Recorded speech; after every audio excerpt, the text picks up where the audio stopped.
Hi friends, welcome to Rithu media. இப்போ இருக்க ஜென்ரேஷனில் நிறையா கப்புள் ஃபேஸ் பண்ணுற மிகப்பெரிய ப்ராப்ளம் என்னென்னு பார்த்தீங்கன்னா ப்ரெக்னென்சி டிலே ஆகுது. நிறையா தடவை நாங்கள் ப்ரெக்னென்சிக்கு ட்ரை பண்ணியும் எங்களுக்கு பேபி ஃபார்ம் ஆகலை. அது மாதிரி ஒன்றுக்கு மேற்பட்ட தடவை நாங்கள் ப்ரெக்னென்சி டெஸ்ட் எடுத்தும் எங்களுக்கு நெகட்டிவ் ரிசல்ட் தான் வருது. இந்த நெகட்டிவ் ரிசல்ட் வர்றதுனால கப்புள்ஸ் 2 பேரோட மனநிலையும் ரொம்பவுமே பாதிக்கப்படுது.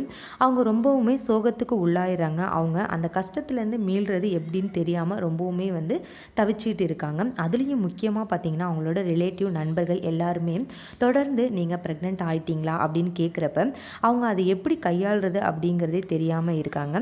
அது மாதிரி நெகட்டிவ் ரிசல்ட் வரும்போது அவங்க நம்பிக்கையாக செயல்படணும், ஆனால் எப்படி நம்பிக்கையாக இருக்கணும் அப்படிங்கிறதும் அவங்களுக்கு தெரியாமல் இருக்குது.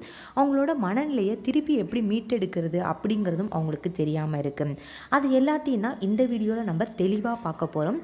உங்களுக்கு நெகட்டிவ் ரிசல்ட் வந்துருச்சு அப்படின்னா அதுக்கப்புறம் நம்ம என்னென்ன விஷயங்கள் செய்யணும், எந்த மாதிரியான ஸ்டெப்ஸ் எடுக்கணும், நம்மளோட மனநிலையை எப்படி வச்சுக்கணும் அப்படிங்கிறது தான் இந்த வீடியோவில் நம்ம பார்க்க போகிறோம். வீடியோக்குள்ளே போகிறதுக்கு முன்னாடி உங்ககிட்ட ஒரு சின்ன ரெக்வெஸ்ட். இந்த வீடியோ உங்களுக்கு யூஸ்ஃபுல்லாக இருந்துருந்துச்சு அப்படின்னா மறக்காமல் எங்களோட வீடியோவை லைக் பண்ணிக்கோங்க. அது மாதிரி நிறையா பேர் எங்களுக்கு கமெண்ட் பண்ணியிருக்கீங்க. உங்களோட கமெண்ட்ஸ் எல்லாத்துக்கும் நாங்கள் மோஸ்ட்லி ரிப்ளை கொடுத்துட்டு தான் இருக்கோம். ஒரு சிலருக்கு ரிப்ளை கொடுக்காம இருந்திருக்கலாம். அவங்க எல்லாரும் ஆல்ரெடி நாங்கள் கீழேயே கமெண்ட்ஸ்க்கெல்லாம் ரிப்ளை பண்ணியிருப்போம். அந்த கமெண்ட்ஸை போய் பாருங்கள். உங்களோட சந்தேகங்கள் வேறு யாராவது கேட்டு அவங்களுக்கு நாங்கள் சொல்யூஷன் கொடுத்துருக்கலாம். அதை போய் பாருங்கள், உங்களுக்கு ரொம்பவுமே யூஸ்ஃபுல்லாக இருக்கும். ஒருவேளை அந்த சந்தேகங்களும் உங்களுக்கு சாட்டிஸ்ஃபேக்ஷன் ஆகலை அப்படின்னா நீங்கள் திரும்பவும் கமெண்ட் பண்ணலாம். கண்டிப்பாக உங்களுக்கு நாங்கள் ரிப்ளை கொடுப்போம். இன்னொரு மிகப்பெரிய ரெக்வெஸ்ட் என்னென்னு பார்த்தீங்கன்னா, நிறைய பேர் உங்களோட காண்டாக்ட் நம்பரை கீழே மென்ஷன் பண்ணுறீங்க. தயவு செய்து காண்டாக்ட் நம்பரை மென்ஷன் பண்ணாதீங்க. ஏன்னா உங்களோட நம்பர் மிஸ்யூஸ் ஆகிறதுக்கான வாய்ப்புகள் இருக்குது. மோஸ்ட்லி நீங்கள் கமெண்ட்லேயே 2 பேரும் உங்களோட சந்தேகத்தை கேட்டு அதுக்கான சொல்யூஷனை தேடிக்கலாம். உங்களோட கான்வர்சேஷன் ஃபுல்லாகவே கமெண்ட்ஸ்லேயே முடிஞ்சிடணும். நீங்கள் அதுக்கு மேலே காண்டாக்ட் நம்பர் கொடுக்கறது நல்லதுக்கு கிடையாது. மிஸ்யூஸ் ஆகிறதுக்கு வாய்ப்புகள் அதிகம். அதனால் அதை மட்டும் நீங்கள் தவிர்த்துக்கோங்க. இப்போ நம்ம வீடியோக்குள்ளே போயிடலாம். ஃபஸ்ட்டு பார்த்திங்கன்னா நெகட்டிவ் ரிசல்ட் வந்தால் என்ன பண்ணலாம் அப்படிங்கிறத ஃபஸ்ட்டு தெரிஞ்சு வச்சுக்கணும். ஏன்னு பார்த்திங்கன்னா கன்சீவ் ஆகிறது அப்படிங்கிறது ஒரு ஈஸியான காரியம் கிடையாது. இந்த மாதம் உங்களுக்கு கர்ப்ப பரிசோதனையில் நெகட்டிவ் ரிசல்ட் வந்துருச்சு அப்படின்னா அதை நினச்சி நீங்கள் ஒரி பண்ணிட்டு இருக்கக்கூடாது. நீங்கள் நிதானமாக அடுத்த மாதம் நீங்கள் கரெக்டாக முயற்சி செஞ்சிங்கன்னா உங்களுக்கு பாசிட்டிவ் ரிசல்ட் கிடைக்கிறதுக்கான வாய்ப்புகள் இருக்குது. நீங்கள் என்னென்ன விஷயங்களை மேற்கொள்ளணும் அப்படிங்கிறத தான் இப்போ நம்ம பார்க்க போகிறோம். எப்பயுமே பார்த்திங்கன்னா உங்களுக்கு நெகட்டிவ் ரிசல்ட் வந்துருச்சு அப்படின்னா பழைய ரிசல்ட்டை நினச்சி நீங்கள் ஒரி பண்ணிட்டு அந்த சோகத்திலே இருந்துடக்கூடாது. எல்லாம் அப்படியே இருக்க போவதில்லை. கண்டிப்பாக ஒரு நாள் எல்லாமே மாறும். அதனால் உங்களோட மைண்டில் எப்பயுமே பாசிட்டிவ் தாட் தான் இருக்கணும். அதாவது நீங்கள் பாசிட்டிவாக திங்க் பண்ணிவிட்டு அதற்காக ட்ரை பண்ணுறப்ப கண்டிப்பாக உங்களுக்கு பாசிட்டிவ் ரிசல்ட் தான் கிடைக்கும். உங்களுக்கு ஒருவேளை இந்த மந்த் நெகட்டிவ் ரிசல்ட் கிடச்சிருச்சு அப்படின்னா நெக்ஸ்ட் மந்த் நீங்கள் திரும்பவும் விடாமுயற்சியோடு செயல்பட்டீங்க அப்படின்னா கண்டிப்பாக உங்களுக்கு பாசிட்டிவ் ரிசல்ட் கிடைக்கும். அது மாதிரி இதை நினச்சி நீங்கள் ஒரி பண்ணாமல் ரிலாக்ஸாக உங்கள் ஃப்ரெண்ட்ஸ் அல்ல உங்கள் ரிலேட்டிவ் கூட நல்லா மனம் விட்டு பேசலாம். அது மாதிரி உங்களோட துணையோட மனநிலை எப்படி இருக்குது அப்படிங்கிறதையும் நீங்கள் தெரிஞ்சு வச்சுக்கணும். ஏன்னு பார்த்தீங்கன்னா அவங்களுக்கு நெகட்டிவ் ரிசல்ட் வந்தவுடனே ரொம்பவும் மன அழுத்தத்தில் இருப்பாங்க. அந்த துக்கத்தோட வெளிப்பாடாக உங்ககிட்ட கோபத்தை காட்டுறதுக்கான வாய்ப்புகள் இருக்குது. ரொம்பவும் கோவப்படுறாங்க அப்படிங்கிறதுக்காக நீங்களும் அவங்கக்கிட்ட கோவப்படக்கூடாது. அவங்க கூட கொஞ்சம் நேரம் ஆறுதலாக பேசணும். அதுவும் பாசிட்டிவ் தாட்டை அவங்களுக்கு கொடுக்கணும். இந்த மாதிரி நீங்கள் ரெகுலராக பண்ணிட்டு வந்தீங்க அப்படின்னா உங்களோட துணையும் ரொம்ப ஹாப்பியாக இருப்பாங்க.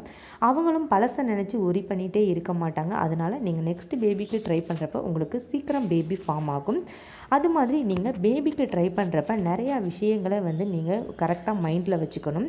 சீக்கிரம் கன்சீவ் ஆகணும் அப்படிங்கிறத நினச்சிக்கிட்டு சீக்கிரம் கன்சீவ் ஆகணும் ஆனால் பேபி ஃபார்ம் ஆகலாம் அப்படிங்கிறத நினச்சி ஃபீல் பண்ணிகிட்டே இருக்காதீங்க.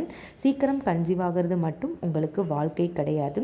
உங்களுக்கு நெகட்டிவ் ரிசல்ட் வந்துச்சு அப்படின்னா கொஞ்ச நாளைக்கு நீங்கள் பேபிக்கு, அதாவது ஒரு தடவை கிடையாது 2-3 தடவை நீங்கள் ட்ரை பண்ணியும் நெகட்டிவ் ரிசல்ட் வந்துருச்சு அப்படின்னா நீங்கள் பேபிக்கு ட்ரை பண்ணதை கொஞ்சம் நாள் அவாய்ட் பண்ணிவிட்டு உங்களுக்கு பிடிச்ச மாதிரியான வாழ்க்கையை நீங்கள் வாழலாம். எதனால் நான் கொஞ்ச நாள் அவாய்ட் பண்ணணும் அப்படின்னு சொல்கிறேன்னு பார்த்தீங்கன்னா நிறையா பேருக்கு ஹெல்த் கண்டிஷன் கொஞ்சம் ப்ராப்ளமாக இருக்கலாம். அதனால் நல்ல ஹெல்த்தி ஃபுட் எடுத்துக்கிட்டு உங்களோட உடம்பை நல்லா ஆரோக்கியமாக வச்சுக்கிட்டீங்க அப்படின்னா தான் உங்களுக்கு பேபி சீக்கிரம் ஃபார்ம் ஆகும். அந்த நேரத்தில் நீங்கள் நடுவில் கொஞ்ச நாள் நான் வெயிட் பண்ணணும்னு சொன்னல, அந்த நாளில் நீங்கள் என்ன பண்ணலாம் அப்படின்னு பார்த்தீங்கன்னா உங்களுக்கு பிடித்த புத்தகங்களை படிக்கலாம். ஓவியம் வரைய தெரிந்தால் ஓவியம் வரையலாம். உங்களுக்கு பிடித்த இடங்களுக்கு போயிட்டு வரலாம். இந்த மாதிரி செய்கிறதன் மூலயமா உங்களோட மனநிலை கொஞ்சம் கொஞ்சமாக மாறும். அதுக்கப்புறம் நீங்கள் பேபிக்கு ட்ரை பண்ணுறப்ப உங்களுக்கு சீக்கிரம் பேபி ஃபார்ம் ஆகிடும். நீங்கள் ப்ரெக்னென்சிக்கு ட்ரை பண்ணுறப்ப உங்களுக்கு ப்ரெக்னென்ட் ஆகலை அப்படின்னா கொஞ்ச நேரம் தனியாக உட்காந்து உங்களோட மனநிலையை கொஞ்ச நேரம் சாந்தப்படுத்துங்க. நீங்கள் கொஞ்ச நாளைக்கு நீங்கள் மைண்டை ரிலாக்ஸ் பண்ணால் தான் உங்களுக்கு அடுத்த பேபிக்கு நீங்கள் வந்து தயாராக முடியும். அதனால் கொஞ்ச நாளைக்கு நீங்கள் எல்லா விஷயங்களையும், அதாவது நெகட்டிவாக வந்த எல்லா விஷயங்களையும் மறந்துட்டு பாசிட்டிவாக வர்றதுக்கு உங்களோட மைண்டை நல்லா தயார்படுத்திக்கணும். கண்டிப்பாக இந்த மந்த் பாசிட்டிவ் ரிசல்ட் தான் எனக்கு கிடைக்கும், நான் கரெக்டாக ட்ரை பண்ணுவேன் அப்படின்னு நீங்கள் நினச்சி ட்ரை பண்ணிங்க அப்படின்னா கண்டிப்பாக உங்களுக்கு பாசிட்டிவ் ரிசல்ட் கிடைக்கும். ஏன்னா நம்பிக்கை தான் ரொம்பவும் முக்கியம். உங்கள் பக்கத்தில் இருக்க நண்பர்கள் எல்லாமே பாசிட்டிவாக பேசுகிற மாதிரி இருக்கிற நண்பர்களாக வச்சுக்கோங்க. நெகட்டிவாக பேசுகிறவங்க எல்லாரையும் மோஸ்ட்லி அவாய்ட் பண்ணிவிடுங்க. நீங்கள் அதாவது நீங்கள் கன்சீவ் ஆகிறதுக்கு ட்ரை பண்ணுறப்ப ஒவ்வொரு மாதமும் என்னாச்சு அப்படின்னு நச்சரிக்கை ஃப்ரெண்ட்ஸ் எல்லாத்தையும் மோஸ்ட்லி அவாய்ட் பண்ணிடுங்க. சீக்கிரமே உங்களுக்கு நல்லது நடக்கும் அப்படின்னு நினைங்க. நல்லா ஃபுட்டு எடுத்துக்கோங்க. நல்லா டீப் ஸ்லீப் தூங்குங்க. 1 அல்லது 2 முறைக்கு மேலே உங்களுக்கு நெகட்டிவ் ரிசல்ட் வந்துருச்சு அப்படின்னா நீங்கள் டாக்டர்கிட்ட போய் ஒரு செக்கப் எடுத்துக்கலாம். அதனால் எந்த ஒரு பயமும் கிடையாது. டாக்டர் உங்களுக்கு நார்மல் செக்கப் தான் பண்ணுவாங்க. பண்ணிவிட்டு உங்களுக்கு ஏதாவது ப்ராப்ளம் இருந்துச்சு அப்படின்னா அதற்கான ட்ரீட்மெண்ட் கொடுப்பாங்க. அதனால் நீங்கள் அதை நினச்சி பயந்துக்கிட்டு டாக்டர்கிட்ட போகாமல் இருக்காதீங்க. கண்டிப்பாக நீங்கள் டாக்டர்கிட்ட போனால் தான் உங்களுக்கான சொல்யூஷன் கிடைக்கும். 1 தடவை 2 தடவை அப்படின்னா ப்ராப்ளம் கிடையாது. அதுக்கு மேலே உங்களுக்கு நெகட்டிவ் ரிசல்ட் வந்துகிட்டே இருக்குது அப்படின்னா நீங்கள் கண்டிப்பாக டாக்டர்கிட்ட போய் ஒரு செக்கப் எடுத்துக்கணும். அப்போ தான் உங்களுக்கு என்ன ப்ராப்ளம் இருக்குது அப்படிங்கிறது தெரியும். அது மாதிரி நீங்கள் கன்சீவாக ஆகணும் அப்படின்னா கொஞ்ச நாளுக்கு, அதாவது ஒரு 2 or 3 monthsக்கு வந்து நீங்கள் நல்ல ஹெல்த்தி ஃபுட்டை ரெகுலராக சாப்பிடணும். மோஸ்ட்லி பேபிக்கு ட்ரை பண்ணுறதுக்கு ஒரு 3 months முன்னாடியிலிருந்தே நீங்கள் நல்ல ஹெல்த்தி ஃபுட் எடுத்துக்கிட்டால் தான் உங்களோட உடம்பும் ஹெல்த்தாக இருக்கும். உங்களோட கருமுட்டையும் நல்ல வளர்ச்சி அடைஞ்சிருக்கும்.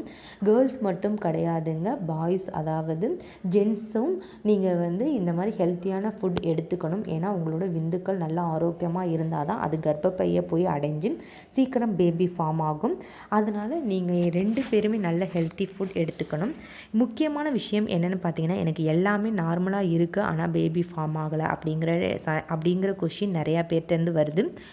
அதுக்கெலாம் என்ன காரணம் அப்படின்னு பார்த்தீங்கன்னா, உங்களோட பாடி ஹீட் ஹெவியாக இருக்கலாம்.